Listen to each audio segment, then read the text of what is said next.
días, iglesia. Qué bendición estar juntos hoy para tomarnos un delicioso cafecito con Dios. Que Dios les bendiga.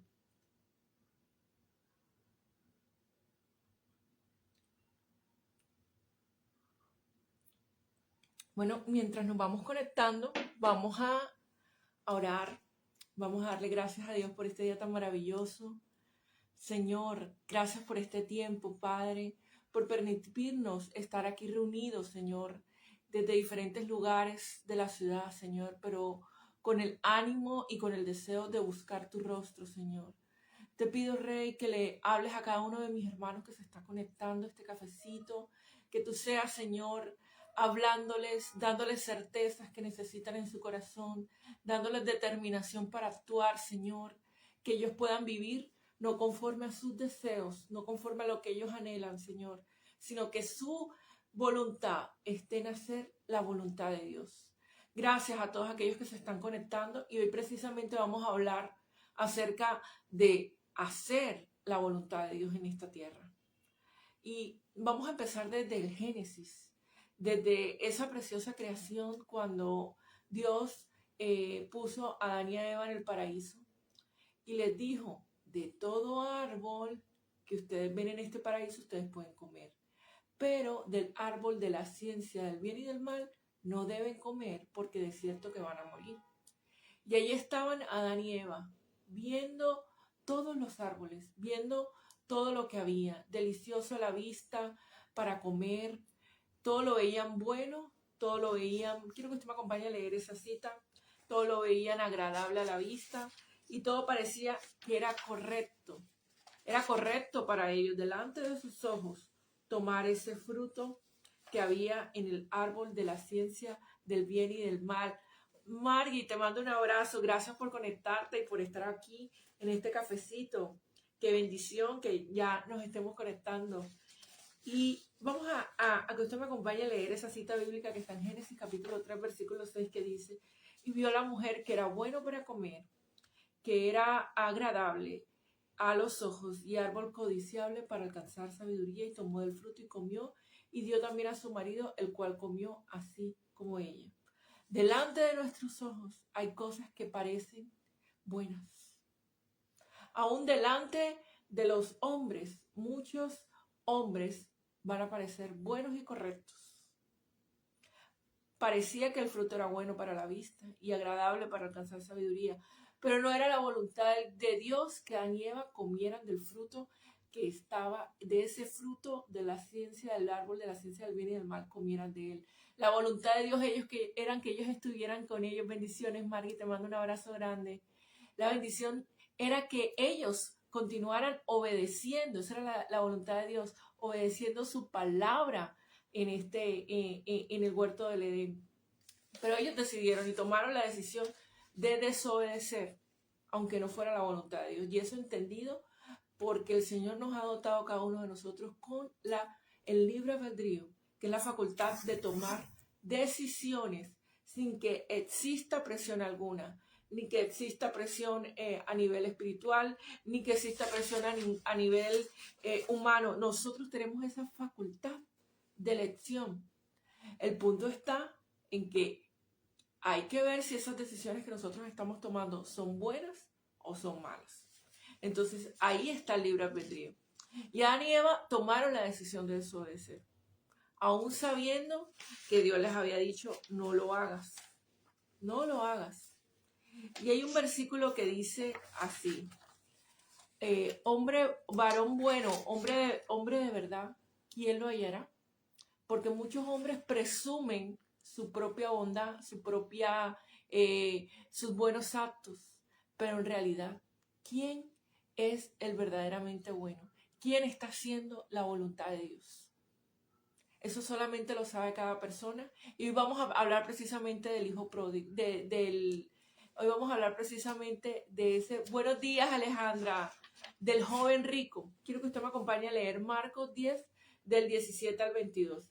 Y al salir él para seguir su camino, vino uno corriendo y hincando la rodilla delante de él le preguntó, maestro bueno, eso está en Marcos capítulo 10 del 17 al 22, le dice, ¿qué haré para heredar vida eterna? Y Jesús le dijo, ¿por qué me llamas bueno? Ninguno es bueno, solo uno, Dios. Los mandamientos sabes, no adulteres, no mates, no hurtes, no digas falso testimonio, no defraudes, honra a tu padre y a tu madre. Y entonces respondiendo le dijo, Maestro, todo esto he guardado desde mi juventud. Entonces Jesús mirándole le amó, tremendo. Un saludo María Paula, que Dios te bendiga. Y le dijo, una cosa te falta.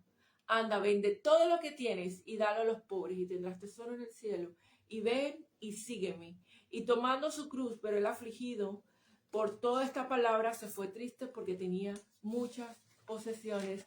Un saludo, Amparito, que el Señor te bendiga. Mami, un saludo, qué bueno que estemos aquí apoyándonos y sobre todo tomándonos este cafecito que yo sé que el Señor nos va a edificar. Y aquí, hablando del libre albedrío, de la bondad que puede haber en un hombre, encontramos al personaje que engloba todas estas características, y es el joven rico. Cuando la palabra de Dios nos dice que él era un hombre que cumplía la ley a cabalidad, que era un hombre correcto, que hacía lo que el Señor mandaba, que cumplía la ley, y él decía, y él decía a Cristo, ¿qué tengo que hacer para dar vida eterna? Cumple los mandamientos, no hagas esto, no cumple, no matarás, no hurtarás. Y él decía, los he cumplido todos. Soy tan bueno, soy una persona tan santa. Todo lo que el Señor manda, eso lo hago yo. Un saludito, hermana Gladys. Todo eso lo cumplía el joven rico. Pero resulta que Dios le dice, es verdad, es verdad. Y dice que Jesús lo miró y lo amó. Pero también le dice, solo una cosa te falta. Vende todo lo que tienes y darlo a los pobres. ¿Y cuál es? Y aquí vemos ese encuentro de esa relación que tenía ese joven con Dios. Él sabía que cumplía todo a cabalidad, pero en su búsqueda por Dios y en su relación por Dios, él pudo descubrir que su propósito y su llamado era diferente a los demás. Ahí Jesús, en ese encuentro que tuvo con Cristo, Jesús le reveló cuál era lo que le faltaba, cuál era parte de su propósito. Jesús llamó a muchos a que le siguieran. Llamó a Pedro, llamó a Mateo, llamó a muchas personas, pero solo a él le dijo, es cierto, eres un hombre correcto. Vende todo lo que tienes. Solamente a él le dijo, eso te hace falta para heredar la vida eterna. Solo a él. Su propósito era único, su llamado era único. No era como el de Pedro, no era como el de Mateo, era especial. Te falta esto. Y después haces eso y me sigues. El propósito había sido revelado en la vida de este hombre.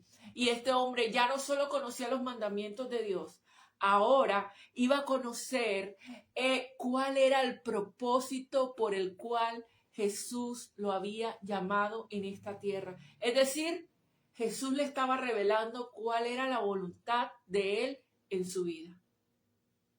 La voluntad que yo tengo contigo es que tú vendas todo lo que tienes y que me sigas.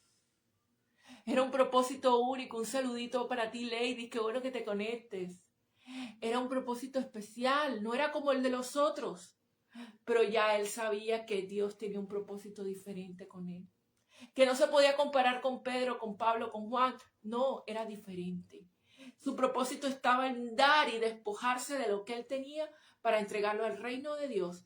Pero el Dios le promete algo. Le promete las riquezas del reino y los tesoros del reino de los cielos. Pero él tenía una concepción diferente de lo que era la resurrección. Un saludo para ti, Violeta, qué bueno que te conectes. Él tenía algo diferente, un pensamiento contrario a lo que Dios quería para su voluntad. Era una lucha para él. La voluntad de él era quedarse con los bienes que él tenía, que Dios quería usar para extender el reino de los cielos de su mano, para alimentar a las personas que en ese momento no tenían. Era ser usado por Dios para suplir necesidades ajenas. Ese era el propósito del joven rico. Sí te he dado riquezas, pero yo quiero que tú pongas esas riquezas para el reino. Sin embargo, él no quiso despojarse, él no quiso menguar a él. Él siguió siendo un hombre intachable porque cumplía la ley, pero no hizo la voluntad de Dios. Y ese es nuestro reto. Y ese es nuestro llamado, nuestro deseo, porque aparentemente todos somos buenos. Nadie hurta, nadie levanta falso testimonio en contra de otra persona. Pero la raíz de que si verdaderamente estamos haciendo algo bueno delante de los ojos de Dios, no está en cuántos mandatos cumplimos. No está en la lista que yo puedo cumplir. No robo, no mato, no hablo mal de la gente. Está en cuánto me sacrifico yo para hacer la voluntad de Dios en la vida. Ya yo he tenido que saber, y usted cómo sabe cuál es la voluntad de Dios en su vida, por su relación con Dios. Ahí era un llamado de despojarse de lo que él tenía para entregarlo a Dios y para que el reino se extendiera en la vida del joven rico, pero que también le estaba diciendo que tenía ministerio y que debía seguir a Dios y que debía seguir a Cristo y que estaba llamado también a anunciar las buenas nuevas. ¿Y qué hizo el joven rico? No se despojó de los bienes y tampoco decidió seguir a Cristo. Entonces vemos que ahí mismo Cristo le dice, toma tu cruz y sígueme. ¿Me va a costar? Sí. ¿Dios me va a pedir algo que me va a costar y que me va a doler? Sí. Pero cuando el Señor nos pide algo, Él nos pide y nos está probando para ver qué es lo que hay en el corazón. ¿Qué hay en tu corazón si Dios te pide que le entregues algo? ¿Qué hay en tu alma si Dios te dice, no te voy a dar esto? ¿Vas a seguir conmigo en el camino? Te dice el Señor. Y tremendo, porque cuando el Señor le pidió el hijo a Abraham, Abraham no dudó. Abraham, dice la palabra de Dios, que creía que Dios aún podía levantar a sus hijos de entre los muertos. Diferente al pensamiento del joven rico, que no había conocido la revelación de lo que era la resurrección de Cristo Jesús. Él seguramente pensaba que sus bienes se los iba a llevar para continuar la vida que seguía, que él no podía despojarse. Y Dios le estaba diciendo, yo te voy a dar más de lo que tú tienes, a una vida eterna donde vas a ser verdaderamente rico, donde nadie te va a despojar y nadie te va a robar lo que yo te voy a entregar, ni nada va a corromper los bienes que tú vas a tener en los cielos. Pero como él estaba tan aferrado a las riquezas y las amaba más que al mismo Dios, no le pudo seguir. Y digo que tampoco pudo alcanzar la vida eterna conforme al propósito por el cual él fue llamado. Ahora Abraham, teniendo un solo hijo, se despojó de él y un ángel tuvo que decirle, espera, ya conoce el Señor que tú le amas más, que no le negaste a tu hijo, que el Señor te dice que ya no extiendas tu mano sobre él. Pero también dice en Hebreos que el Señor le iba a ¿qué? Que Abraham habría creído que aún de entre los muertos iba a poder levantar a sus hijos. Esa es nuestra fe y nuestra convicción como cristianos. No solamente hemos creído que Jesús murió en una cruz, no solamente hemos creído que el Señor nos puede pedir que muramos a determinada área en nuestra vida, pero también tenemos que creer que fiel es Dios y bueno es Dios, que aún de entre los muertos Él se levantará y nosotros nos levantaremos juntamente con Él. Porque si no, iglesia, nuestra fe es vana, si no creemos que Jesús resucitó. Aún no había resucitado Cristo, aún no había resucitado ni tenían esa revelación de lo que era la resurrección de Cristo de esa manera. Pero ya personajes como Job y como Abraham habían entendido en su alma, por su relación con Dios, que la muerte no los detendría, que la muerte no detendría a Cristo, sino que se levantaría entre los muertos. Y aún traigo a colación lo que decía Job. Yo sé que mi Redentor vive y del polvo se levantará.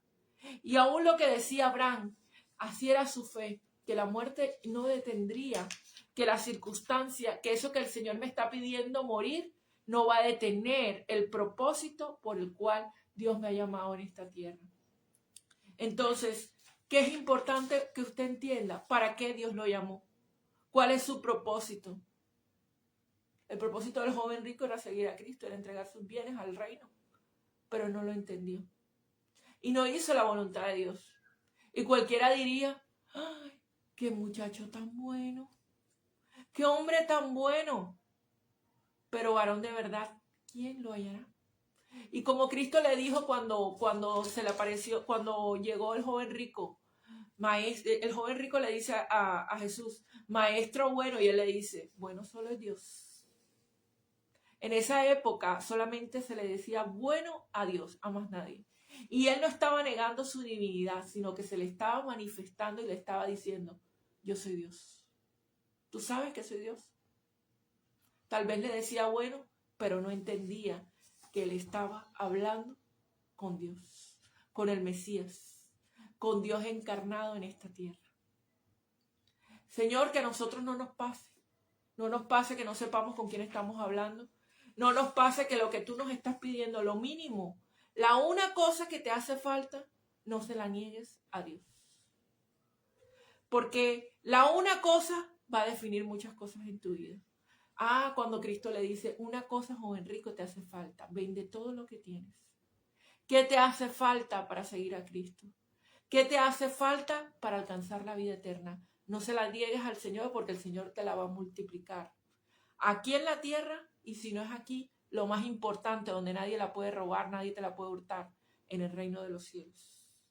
Y esa una cosa buscaremos.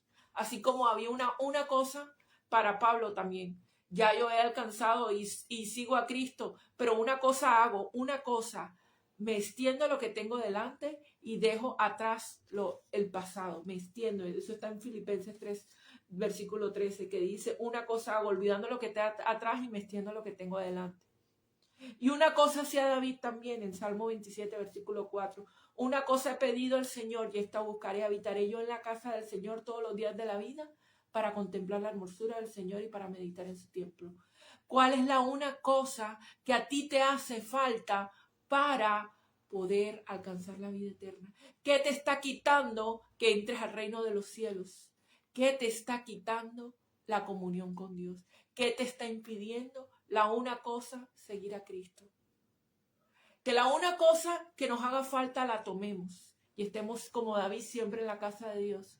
O la una cosa la imitemos de Pablo. Ya yo fui bueno, ya yo hice lo que tenía que hacer en el pasado y ya pasó. Ahora me extiendo a lo que el Señor me está pidiendo. Adelante. Olvido el pasado y me extiendo a lo que tengo delante. Porque no puedo vivir de lo que hice hace 20 años para agradar a Dios. Señor, ¿qué me estás pidiendo a mí que yo haga hoy para glorificar tu nombre y para que el reino de los cielos sea extendido en esta tierra? Vamos a orar, iglesia. Gracias, Señor, por este tiempo. Gracias por el privilegio que me diste hoy de compartir tu palabra, Dios. Hoy te pido que tu palabra dé fruto abundante y que podamos hacer esa una cosa que nos pides para hacer tu voluntad. Cristo hizo esa una cosa y oró, Señor, que no se haga mi voluntad, sino tu voluntad. Y nos enseñaste en el Padre nuestro, hágase tu voluntad aquí en la tierra como en el cielo.